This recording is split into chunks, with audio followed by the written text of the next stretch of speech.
গৌতম গম্ভীরের কি এখনও রোহিত শর্মা এবং বিরাট কোহলিকে নিয়ে সংশয় আছে? 2027 বিশ্বকাপের মঞ্চে তারা তরুণ তুর্কিদের সাথে পাল্লা দিতে পারবেন না, এমন ধারণা বোধ হয় এখনও মনে পুষে রেখেছেন তিনি।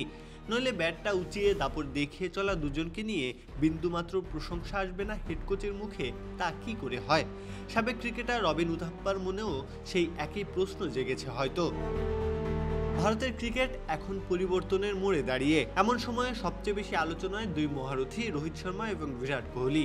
বয়স 30-এর শেষ ভাগে গড়ালেও পারফরমেন্সে যে এখনও তারা ভারতের সবচেয়ে বড় ভরসার নাম।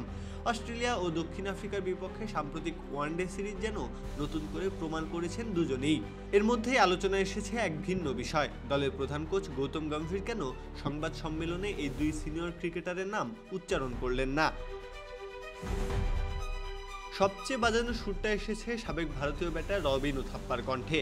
নিজ ইউটিউব চ্যানেলেই তিনি প্রশ্ন তুলেছেন গম্ভীরকে নিয়ে।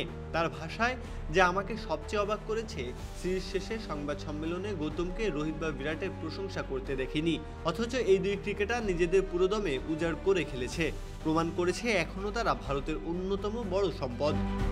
এদিকে গম্ভীর সবসময় দলগত অবদানের কথা বলেন। তার যুক্তি, এক দুজন নয়, পুরো দল মিলে ম্যাচ জেতে।